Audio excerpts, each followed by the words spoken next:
Evolusi. Mungkin kata-kata itu hanya sering kita dengar terkait hewan saja. Tapi tahukah kalian, buah-buahan yang kita kenal di zaman sekarang, ternyata beberapa di antaranya juga ada yang mengalami evolusi. Rekayasa genetika yang dilakukan manusia menciptakan buah-buahan yang dulunya tumbuh liar tak bisa dimakan, kini bisa dikonsumsi dengan berbagai manfaatnya. Beginilah penampakan perbedaan beberapa buah-buahan dulu dan sekarang. Jagung. Dulu, jagung adalah sejenis rumput liar yang dikenal dengan nama Teosinte.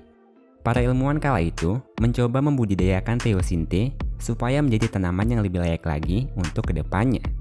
Butuh waktu setidaknya selama 7.000 tahun untuk memodifikasi genetika tanaman ini untuk menjadi jagung yang kita kenal seperti sekarang. Hasilnya pun tidak mengecewakan. Ukurannya kini menjadi lebih besar, lebih banyak mengandung gula, dan lebih banyak isinya. Namun, proses domestikasi yang dilakukan menjadikan jagung tidak dapat hidup lagi secara liar tanpa perawatan. Semangka.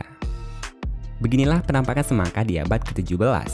Lukisan ini dilukis oleh seorang seniman bernama Giovanni Stanchi, yang kala itu melukis buah semangka. Bentuknya kelihatan sangat aneh dan sangat berbeda dengan semangka yang sekarang. Daging buahnya tumbuh dengan bentuk yang menyerupai spiral dengan rongga-rongga di dalamnya. Menurut informasi dari berbagai sumber, rasa semangka sekitar 6.000 tahun lalu ini terasa pahit, dengan daging buah berwarna putih persis seperti yang tampak di lukisan. Bahkan katanya, semangka termasuk ke dalam makanan yang berbahaya kala itu karena beracun. Namun, dengan usaha para ilmuwan untuk melakukan domestik pada semangka, kini buah ini menjadi lebih baik dan terasa sangat enak, tak lagi beracun, dan mengandung lebih banyak vitamin. Wortel. Seperti yang kita ketahui, wortel pada umumnya hanya berwarna oranye saja. Tapi tahukah kalian, dulunya wortel bukan berwarna oranye. Sebelum sampai abad ke-17, wortel memiliki cukup banyak warna. Namun yang paling umum dikenal adalah warna putih dan ungu. Bahkan awalnya, wortel dianggap sebagai tanaman liar, bukan sayur-sayuran ataupun buah-buahan, karena akarnya yang sekilas mirip dengan kayu, bukan layaknya buah, khususnya wortel liar. Namun di awal abad ke-17, modifikasi genetik pada wortel dimulai. Banyak petani dunia mencoba membuat mutasi antara wortel untuk dijadikan sayuran. Salah satunya petani dari Belanda, yang berhasil melakukan modifikasi gen wortel yang mengandung beta-karoten dari hasil persilangan antara wortel liar dan wortel ungu.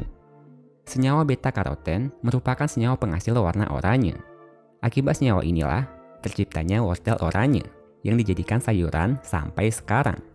Senyawa ini juga baik bagi tubuh manusia yang diubah oleh tubuh menjadi vitamin A. Timun.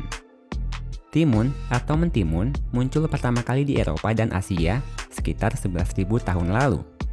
Dulunya, bentuk timun tidaklah seperti sekarang, melainkan tampak sedikit bulat dan dipenuhi oleh banyak duri. Inilah bentuk timun liar atau bentuk asli dari timun.